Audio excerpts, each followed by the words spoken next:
ارے میں گسارو سویرے سویرے خرابات کے گرد پھیرے بپھیرے، کبھی اس طرف بھی گزر کر تو دیکھو بڑی رونقیں ہیں فقیروں کے ڈیرے۔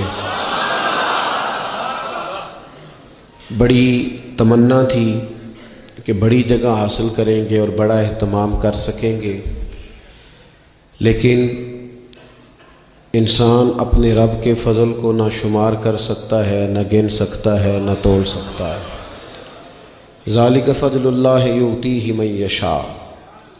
میرے عزیزو، میں اور آپ مسلمان ہیں، اللہ کے گھر میں بیٹھے ہیں، وضو کے ساتھ آئے ہیں۔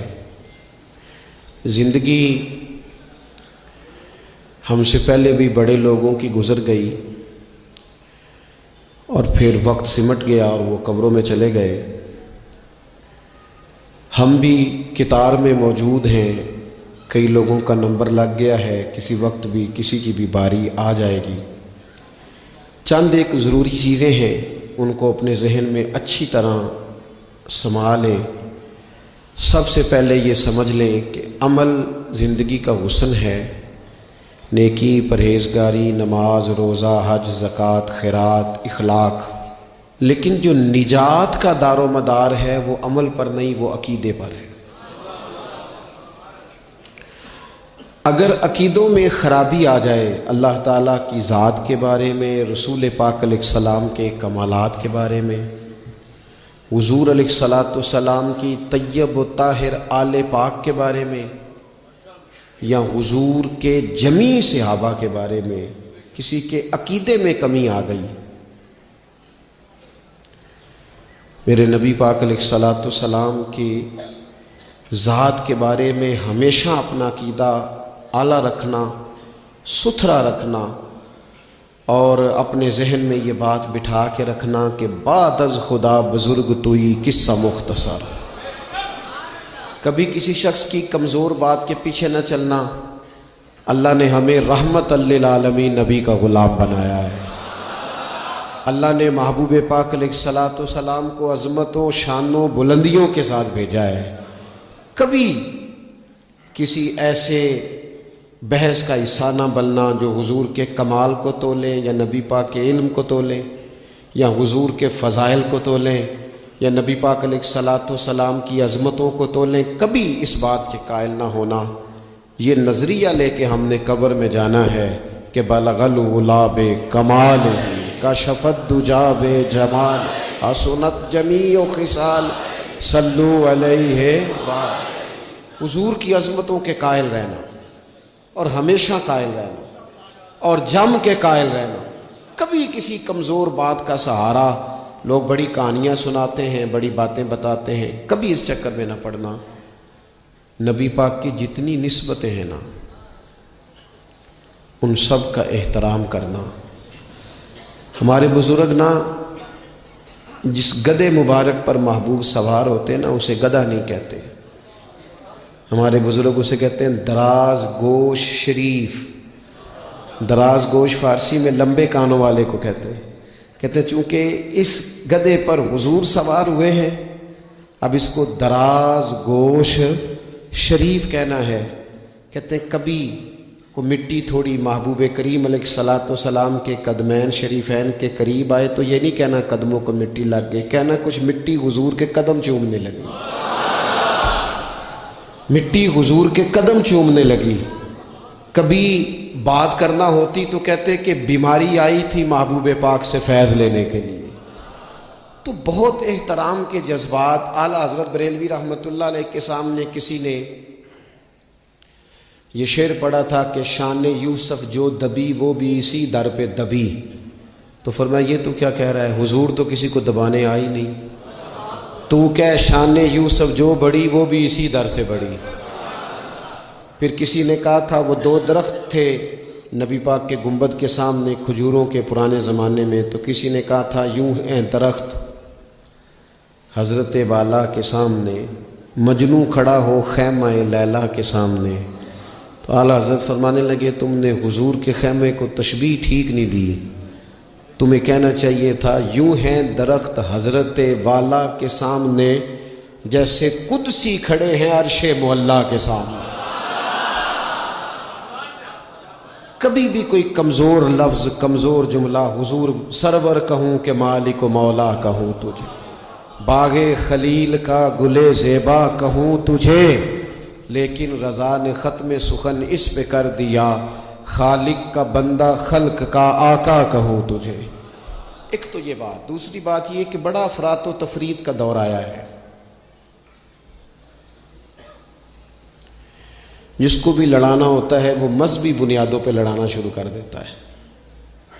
مذہب کے نام پر لوگوں کو ایموشنل کرنا اور مذہبی بنیادوں پر تفریق پیدا کرنا، یہ بڑی گھناؤنی سازش ہوتی ہے۔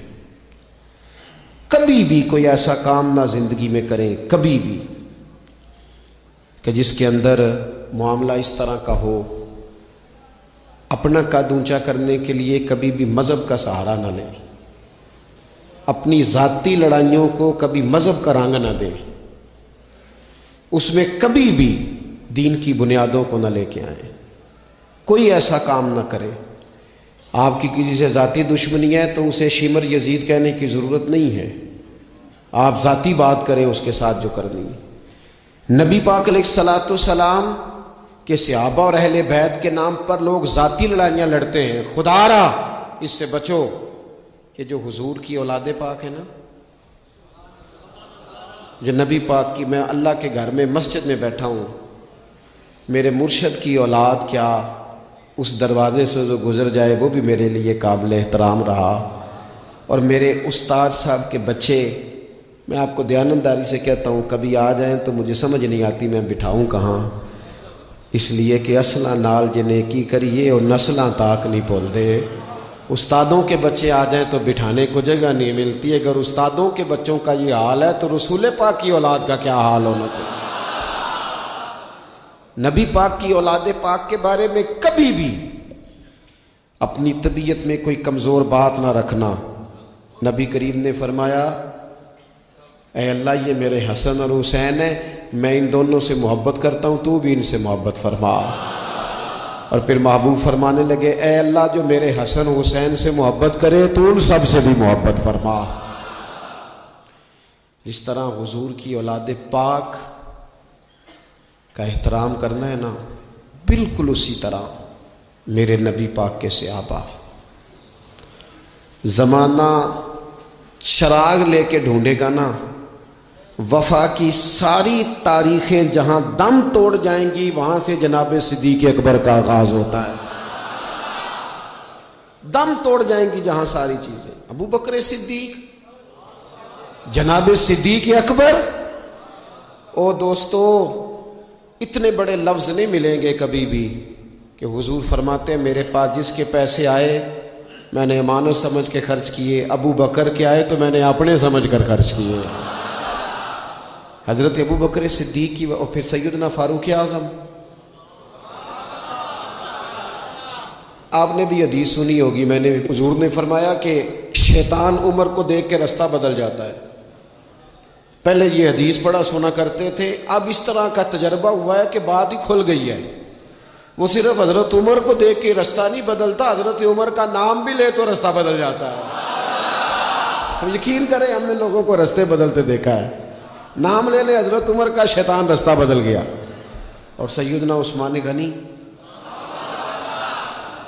پیک کرے صدق و صفا، منبع شرم و حیا، نور کی سرکار سے پایا دوشالہ نور کا، او مبارک تم کو ذوالنورین جوڑا نور کا۔ حضرت عثمان غنی، اور پھر مولا علی شیر خدا، حال عطا، مشکل کشا، حضرت مولا علی شیر خدا۔ حضور نے بات ہی ختم کر دی۔ علیہ السلام نے فرمایا علی دنیا میں بھی میرا بھائی ہے، آخرت میں بھی میرا بھائی ہے۔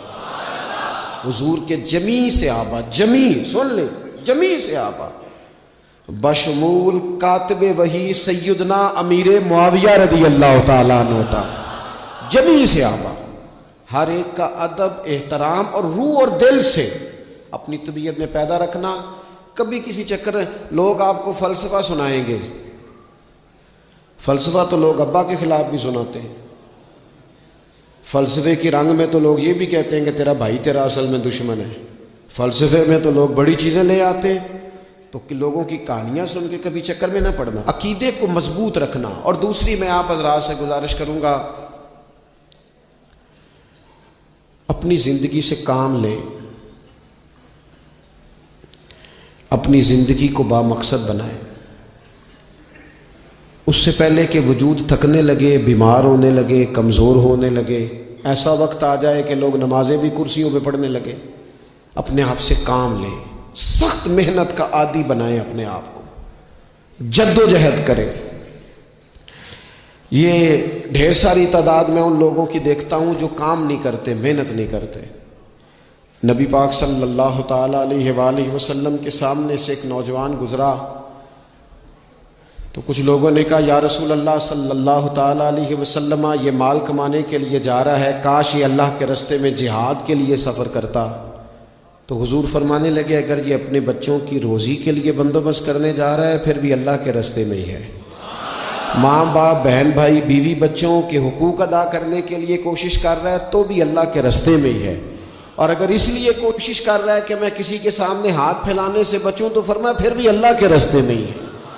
محنت کریں، جد و جہد کریں، سہارے نہ تلاش کریں، اور اپنی زندگی اس طرح کی محنت والی بنائیں کہ آپ تھک جائیں شام کو۔ ایک لمبی تعداد ہے لوگوں کی جو کام نہیں کرتی، کوشش نہیں کرتی، تگ و دو نہیں کرتی۔ کوئی بھی آپ کسی شعبے سے بھی وابستہ ہیں، بجائے اس کے کہ دوسرے شعبے کو ٹھیک کرنے کی کوشش کی جائے، ہم جس شعبے میں ہیں ہم اس شعبے میں محنت کریں، کوشش کریں۔ میں اس نتیجے پہ پہنچا ہوں کہ جو ٹائم انسان بچاتا ہے نا آرام کے لیے، اس ٹائم میں بے پناہ سستی اسے گھیر لیتی ہے۔ ہم چھوٹے ہوتے تھے بچپن میں، اسکول سے ایک چھٹی کرتے تھے پھر دوسری کرنے کو بھی دل کرتا تھا، دوسری کرتے تھے پھر تیسری کرنے کو بھی دل کرتا تھا۔ گاڑی اسی کا نام ہے جو چلتی رہے، ڈیوٹی اسی کا نام ہے جو ہمیشہ کی جائے۔ زندگی میں مسلسل جد و جہد کریں گے، مسلسل کام کریں گے، اس کا نتیجہ یہ نکلے گا کہ آپ محسوس کریں گے کہ آپ کا وجود جو ہے وہ بڑی صلاحیتوں والا ہے، وہ بیکار نہیں ہے۔ مسلسل کام۔ آپ انبیاء کرام علیہ السلام کی زندگی دیکھیں، صحابہ کی زندگیاں دیکھیں، اہل بیت کی دیکھیں، اولیاء اللہ کی دیکھیں، بزرگان دین کی دیکھیں، آپ دیکھیں کہ انہوں نے کام کتنا کتنا بڑا کیا ہے۔ ہم کبھی ان کو پڑھتے ہیں تو حیران ہو جاتے ہیں کہ یار اتنے مختصر وقت میں اتنا زیادہ کام تو ممکن ہی نہیں۔ اعلیٰ حضرت رحمۃ اللہ علیہ نے 1000 کتاب لکھ دی، امام بخاری نے پوری دنیا میں گھوم کر احادیث جمع کر کے ایک جگہ پہ اکٹھی کر دی، اور پھر اصول وضع کر دیے حدیث پاک کے کہ حدیث کس طرح قبول کی جائے گی، پھر اس میں فرق کر دیا کہ صحیح کون سی ہے، متواتر کون سی ہے، حسن کون سی ہے، ضعیف کون سی ہے، موضوع ہو تو پھر اس کے قاعدے کیا ہیں۔ اتنا کام بزرگوں نے کر دیا۔ جد و جہد تھی زندگی میں، مسلسل ڈیوٹی کرتے۔ جب مسلسل کام کرتے ہیں نا، نبی پاک صلی اللہ تعالی علیہ وسلم نے فرمایا جو آدمی محنت کرے، کوشش کرے اور شام کو تھک کے سو جائے، اللہ اس کے پچھلے گناہوں کو معاف فرما دے۔ تو چلتے رہیں، جد و جہد کریں، ہمت کریں، کوشش کریں۔ کبھی کبھی یوں ہوتا ہے کہ انسان سمجھتا ہے کہ میں نے کوشش تو کی تھی لیکن یار یہ میرے کوشش کرنے سے کوئی نتیجہ نہیں نکلا۔ عارف رومی رحمۃ اللہ علیہ فرماتے ہیں کہ ایک شہر ایسا تھا جس میں ایک بیماری بار بار حملہ کرتی تھی، تو 3-4 پہاڑیاں ایک دوسرے کے اوپر تھیں، اکٹھے پہاڑ بنے ہوئے تھے، اس کے اوپر وہ جڑی بوٹی تھی جس سے اس بیماری کا علاج ہوتا تھا۔ تو کئی حکیموں نے بتایا کہ اگر وہ جڑی بوٹی حاصل کر لی جائے تو تمہارے شہر کے لوگ صحت یاب ہو سکتے ہیں، پر وہ 4 پہاڑیاں اوپر نیچے، اور پھر ڈھلان بڑی سیدھی تھی، جو پیر رکھتا پھسل جاتا، کوئی جرت ہی نہ کرتا اوپر جانے کی، لیکن لوگ بیمار تھے، تکلیف میں تھے۔ بالآخر ایک شخص نے ارادہ کیا کہ کب تک لوگوں کو بیماری سے سسکتے، تڑپتے، مرتے دیکھتا رہوں گا۔ اس نے کلاڑا اٹھایا، ہتھوڑا اٹھایا، پہاڑ کاٹنا شروع کیا کہ میں سیڑھیاں بناؤں گا اوپر جانے کے لیے۔ فرماتے ہیں کہ وہ پہاڑ کاٹ رہا تھا تو جو قریب آتے تھے نا، وہ اسے کہتے تھے پاگل ہو گیا تو وہ اکیلا بندہ کیسے پہاڑ کاٹے گا؟ بیوقوف ہے, چھوڑ دے. اس نے کہا یار تم ساتھ نہیں چل سکتے تو حوصلہ شکنی تو نہ کرو, مجھے کچھ کرنے تو دو. سالوں لگ گئے, ایک پہاڑ کاٹ کے سیڑھیاں بنائی اس نے, پھر دوسرا پہاڑ شروع کیا, پھر سالوں لگ گئے. اب 2 پہاڑ کاٹے تھے, بڑھاپا آ گیا, بیمار ہو گیا, موت کا وقت آ گیا. اب چونکہ سیڑھیاں بن گئی تھی تو 2 پہاڑ کٹ گئے تھے, وہاں تک لوگ آنے جانے لگے تھے. این اس وقت جب وہ دنیا سے جا رہا تھا پھر بھی کچھ لوگ حوصلہ شکنی کر رہے تھے.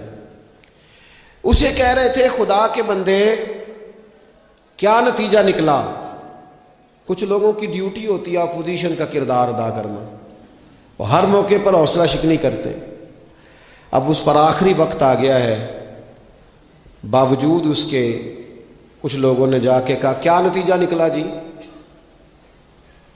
تیرے اوپر موت کا وقت آ گیا ہے, تو اوپر تک تو جا نہیں سکا, فائدہ کیا ہوا. وہ کہنے لگا بیوقوفو تمہیں پتہ ہی نہیں میں کامیاب ہو کے جا رہا ہوں. انہوں نے کہا کس طرح. کہنے لگا میں نے آدھا سفر آسان کر دیا ہے, اب جو میرے بعد آئے گا نا اسے صفر سے نہیں شروع کرنا پڑے گا, میں نے آدھا سفر اس کے لیے آسان کر دیا. وہ تیسرے پہاڑ سے شروع کرے گا, 2 کاٹے گا تو جڑی بوٹی تک پہنچ جائے گا, لوگوں کو شفا ہونے لگے گی اللہ کے فضل سے. ہم پتہ کیا کرتے ہیں, بالخصوص میرے وطن کا رواج یہ ہے کہ لوگ آدھا سفر بھی آسان کرنے کو تیار نہیں. وہ کہتے نہیں سارا ہی فلانا کرے گا. جتنے انبیاء دنیا میں آئے نا میرے دوستوں وہ سارے کامیاب گئے, لیکن کسی کے ساتھ 4 امتی, کسی کے ساتھ 10, کسی کے ساتھ 100, کسی کے ساتھ 200, لیکن نبی کامیاب گئے. کیوں؟ کہ اللہ تعالیٰ نے جو ان کے ذمے ڈیوٹی لگائی تھی وہ ڈیوٹی انہوں نے پوری ذمہ داری سے سر انجام دی. اس ڈیوٹی میں انہوں نے کبھی کوئی کمی دکھائی تو اپنی زندگی میں جد و جہد کریں, کام کریں, بیٹھ کر صرف بات نہ کریں, تنقید نہ کریں, بیٹھ کر صرف منصوبہ بندی نہ کریں. اور میرے ملک میں بالخصوص یہ کام ہوتا ہے, تبصرے کرو, چینل کھولو, تنقید کرو, اندر کی خبر لے کے آؤ, کوئی کہانی سناؤ, کوئی نئی سٹوری بناؤ, لیکن کام نہ کرو. بڑی خوبصورت بات کی شاعر نے, اس نے کہا شکوہ ظلمت شب سے تو کہیں بہتر تھا, اپنے حصے کی کوئی شمع جلاتے جاتے. لوگ تعلیم نہیں حاصل کر رہے تو بھئی آپ ایک بچے کا خرچ اٹھا لیں, کسی غریب کا آپ اسے پڑھا دیں, ایک بندہ تو آپ کی وجہ سے تعلیم یافتہ ہو جائے. لوگوں کو کھانا نہیں مل رہا, بھوکوں مر گئے لوگ, حکومتیں کچھ نہیں کر رہی. آپ 10 بندوں کی ذمہ داری اٹھا لیں, آپ غریبوں کو دیکھ لیں, 10 لوگوں کے گھر میں آپ کھانا پہنچانا شروع کریں. اور یہ ہوتا رہا ہے, لوگ یہ کام کرتے رہے.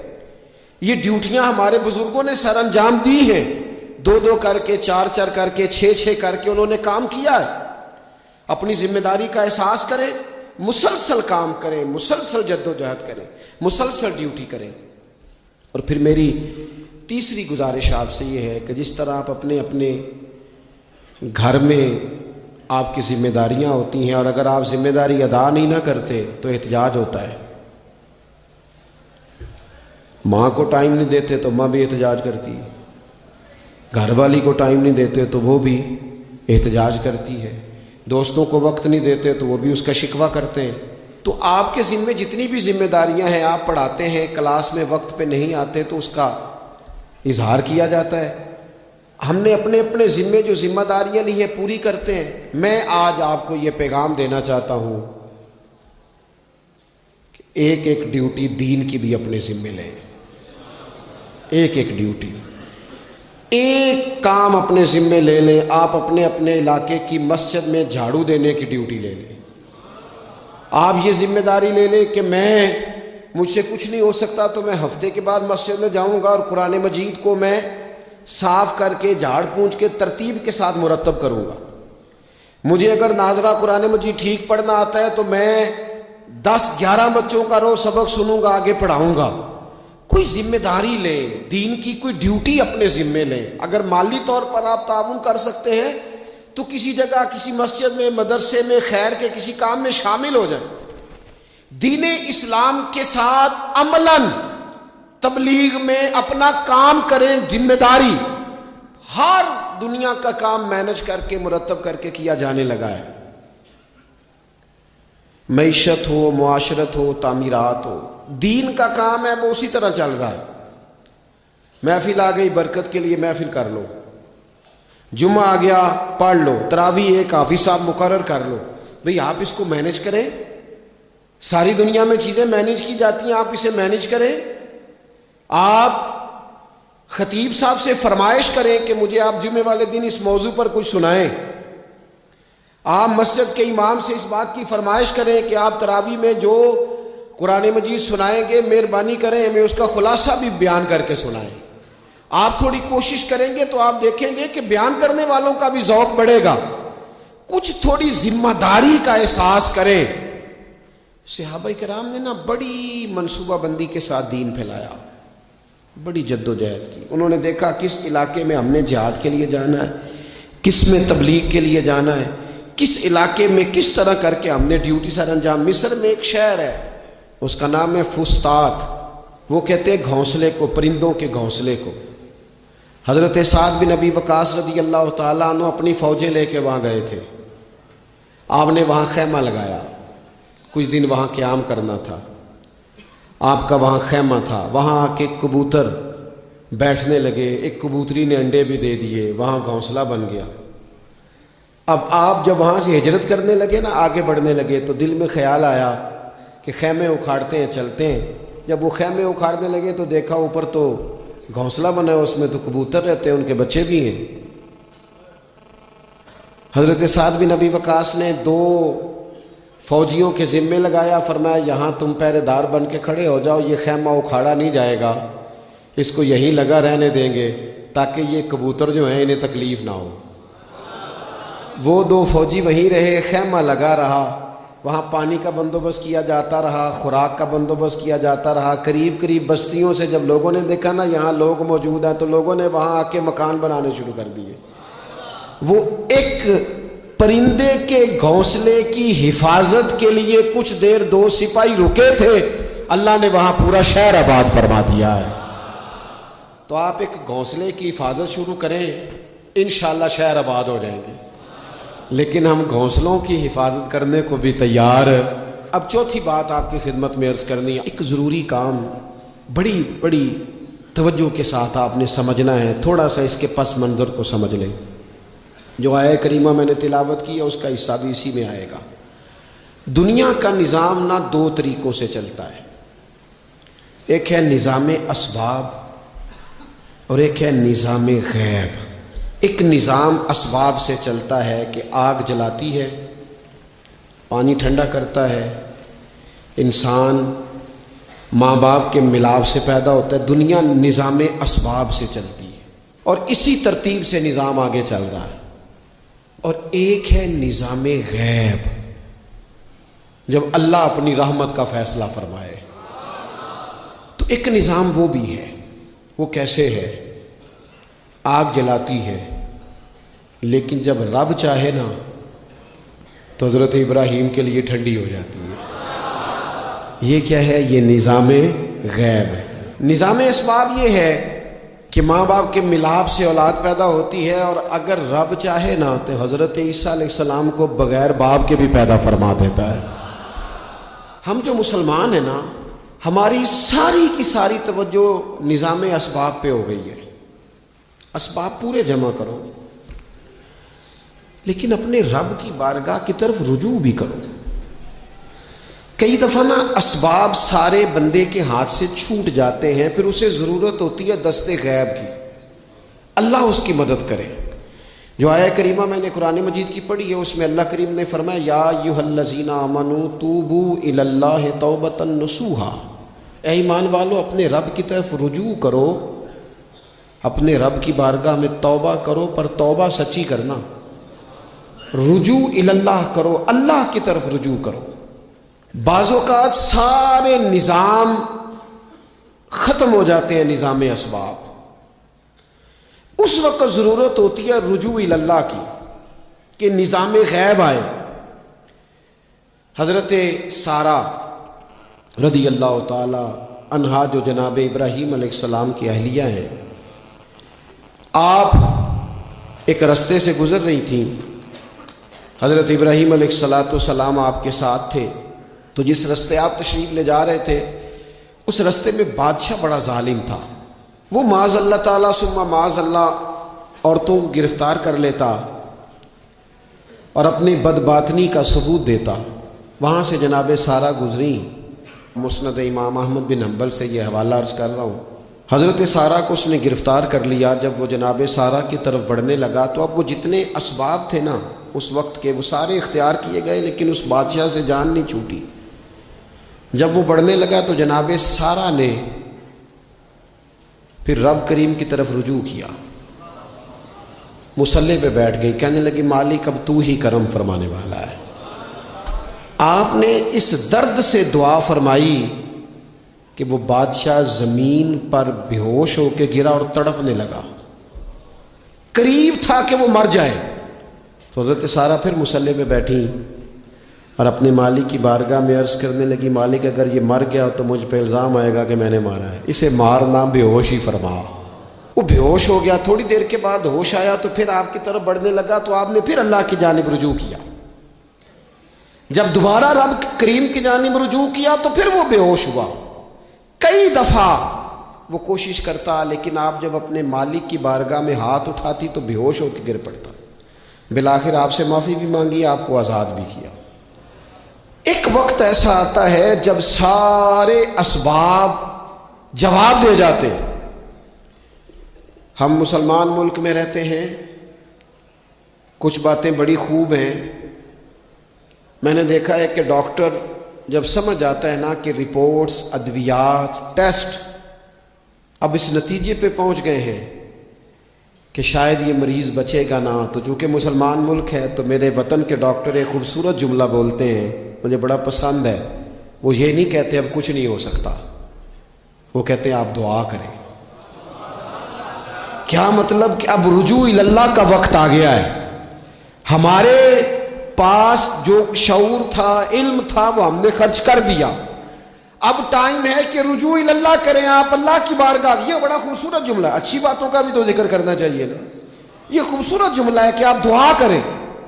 ایک وقت آتا ہے جب دعا کی ضرورت ہوتی ہے، دستے غیب کی ضرورت ہوتی ہے۔ نبی پاک علیہ السلام 313 کو لے کے جب میدان میں آئے تھے تو ظاہری اسباب تو یہ تھے کہ 1000 سے مقابلہ کیسے ہوگا۔ تو پھر میرے کریم نے پتہ کیا کیا، حضور نے پھر رب کریم کی طرف رجوع فرمایا، اور پھر اللہ کی مدد فرشتوں کی صورت میں آئی۔ ایک خاتون تھی حضرت زنیرہ رضی اللہ تعالی عنہ، یہ صحابیہ ہیں، یہ مسلمان ہو گئیں۔ کفار نے انہیں مارا، تکلیف تھی، بڑی اذیت سے گزری، یہاں تک کہ ان کی بینائی چلی گئی۔ جب نظر آنا بند ہو گیا نا تو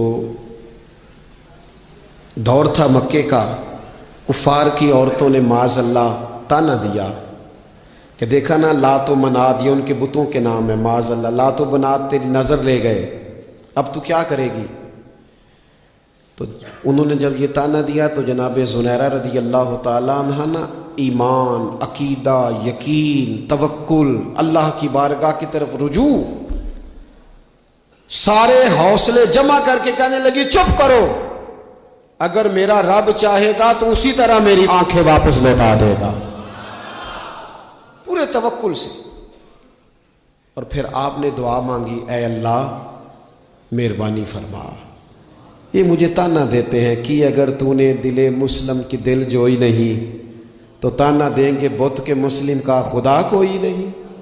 مالک مہربانی فرما۔ اب وہ رجوع اللہ کیا، رات کو سوئی تھی تو آنکھوں میں روشنی نہیں تھی، جب صبح اٹھی تو دونوں آنکھوں کو اللہ نے روشن فرما دیا تھا۔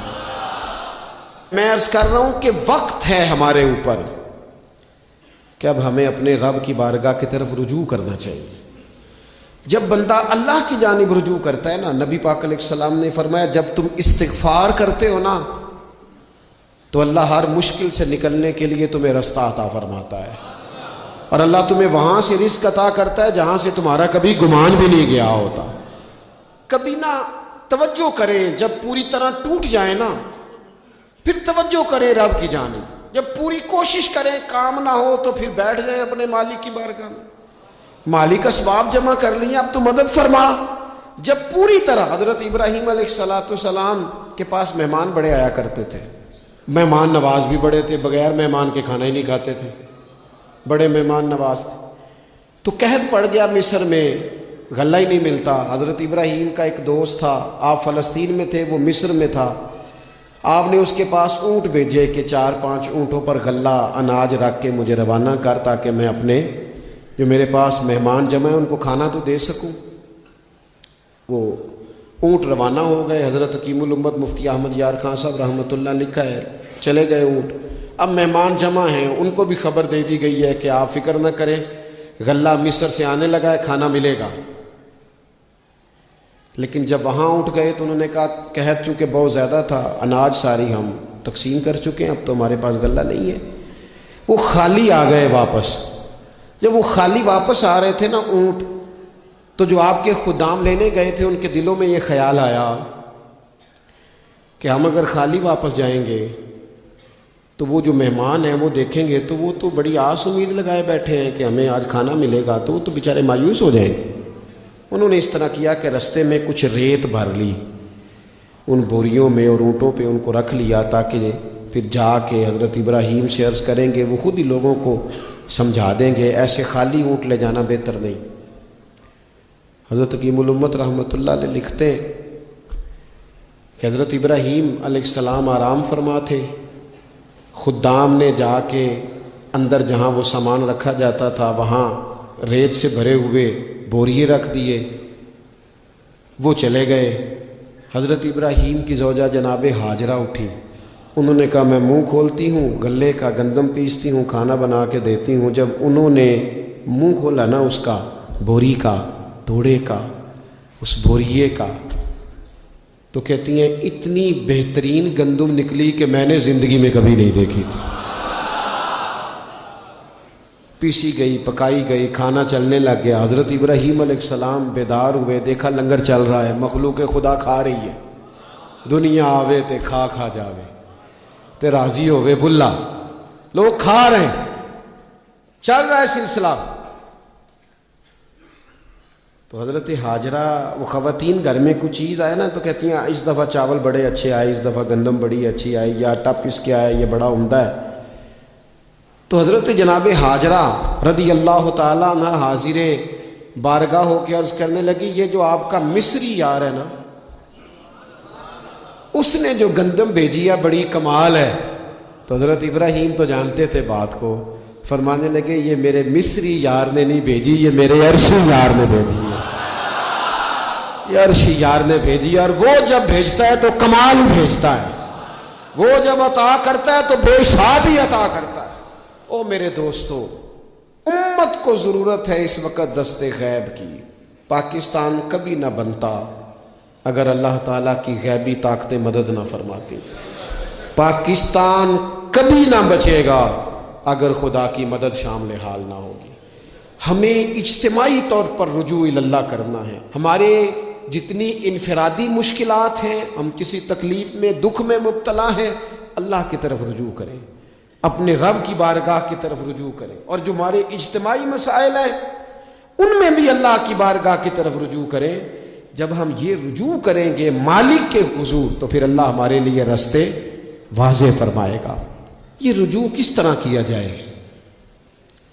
میں نے اپنے ساتھیوں کے ذمے، بالخصوص جو یہاں خانقاہ شریف سے وابستہ ہیں، وہ اگر سمجھیں کہ میں حکم دے رہا ہوں تو اس کو حکم سمجھ لیں، اور باقی اگر احباب میری بہت زیادہ درد مندانہ گزارش سمجھیں تو یہ میری گزارش سمجھ لیں۔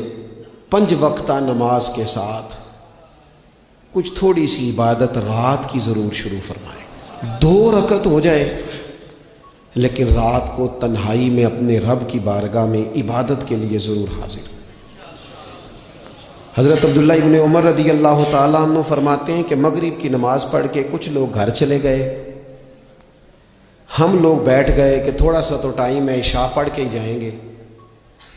فرماتے ہیں اللہ کے محبوب علیہ السلام بھی تشریف لے گئے۔ تھوڑی دیر کے بعد محبوب اس تیزی سے تشریف لائے کہ مقدس سانس پھولا ہوا محسوس ہو رہا تھا۔ ہم نے عرض کی یا رسول اللہ ہمارے ماں باپ قربان، کیا ہوا؟ تو محبوب فرمانے لگے کیا کر رہے ہو؟ عرض کی یا رسول اللہ نماز سوچا ہے چلو تھوڑا سا تو ٹائم ہے، بیٹھتے ہیں اللہ اللہ کرتے ہیں، عشاء پڑھ کے جائیں گے۔ تو محبوب فرمانے لگے میرے پاس جبریل امین آئے ہیں، انہوں نے آ کے عرض کی یا رسول اللہ آپ کے غلام مسجد میں بیٹھے ہیں عشاء کی نماز کے انتظار میں، اور رب فرشتوں کے سامنے ان پر فخر فرما رہا ہے۔ یہ جو عبادت ہے نا نفلی، یہ طاقتور کرتی ہے بندے کو۔ حضور فرماتے ہیں کہ جب بندہ نفل پڑھتا ہے تو اللہ فرماتا ہے پھر تو میں اس کے ہاتھ بن جاتا ہوں، پیر بن جاتا ہوں، آنکھیں بن جاتا ہوں۔ کیا معنی کہ اس میں خدائی طاقتیں آ جاتی ہیں، دوست مرید بھی ہوتے ہیں، سلسلوں میں بھی داخل ہوتے ہیں۔ عبادات کا مزاج نہیں بناتے، کچھ نوافل کا ذہن ضرور بنائیں، رات کو کچھ ٹائم ضرور اللہ اللہ کریں، اپنی زندگی کا اسے معمول بنا لیں۔ اور 3 وظیفے آپ کی خدمت میں عرض کرنے ہیں۔ سخت مشکل جب آتی تھی نا تو صحابہ پڑھا کرتے تھے حسبنا اللہ و نعم الوکیل، نعم المولا، پڑھیے گا حسبنا اللہ و نعم المولا و نعم النصیر۔ اس کا معنی بڑا خوبصورت ہے، بالکل سادہ سا مختصر سا معنی کریں نا تو اس کا معنی یہ ہے میرے لیے اللہ ہی کافی ہے، اللہ میرا مددگار ہے، اللہ بہترین مددگار ہے، اللہ بہترین کفایت کرنے والا ہے۔ اس وظیفے کو نہیں چھوڑیں اور اس کے معنی سمیت اس کو یاد رکھیں۔ آپ محسوس کریں گے طبیعت طاقتور ہو گئی ہے، روح طاقتور ہوگی، اس کو بھولنا نہیں۔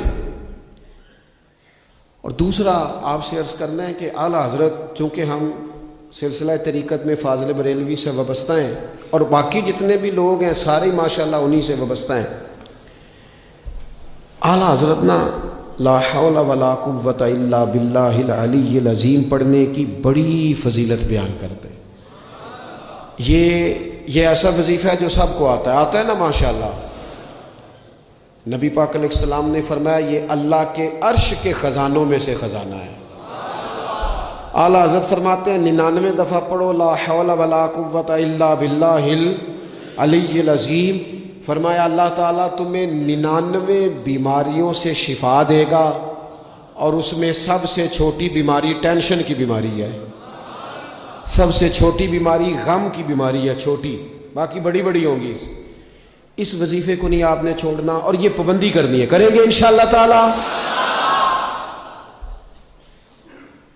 اور تیسرا وظیفہ ہے درود پاک۔ یہ بندہ درود پاک پڑھتا ہے تو پتہ ہوتا کیا ہے، ایک بار پڑھو تو 10 رحمتیں، 2 بار پڑھو تو 3 بار پڑھو تو 4 دفعہ پڑھو تو پھر تو چاروں جانب رحمت ہی رحمت ہو جاتی ہے۔ درود پاک کو کبھی نہ چھوڑو اپنی زندگی میں۔ آج آپ اپنے آپ سے عہد کریں کوئی رات ایسی نہ گزرے کہ درود پاک پڑھے بغیر ہمیں نیند آ جائے۔ یہ ذہن بنا، یہ 2 وظیفے اور تیسرا درود پاک۔ چوتھی بات آپ کی خدمت میں یہ عرض کرنی ہے کہ رمضان شریف آ گیا ہے۔ رمضان شریف کا قرآن پاک سے اس لیے گہرا تعلق ہے کہ شہر رمضان الذی انزل فیہ القرآن، رمضان کا وہ مہینہ ہے جس میں اللہ نے قرآن نازل فرمایا ہے۔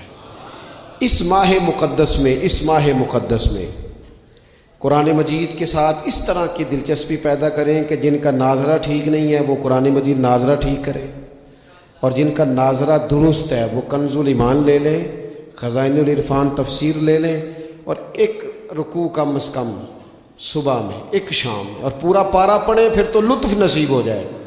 تھوڑا سا نا دلچسپی پیدا کریں قرآنی علوم کے ساتھ، بڑی خشکی ہے، بڑے شعر یاد ہیں، بڑی کہانیاں یاد ہیں، بڑی باتیں یاد ہیں، پر قرآن پاک کے ساتھ ہماری وہ دلچسپیاں موجود، خاص ذوق پیدا کریں قرآنی تعلیمات۔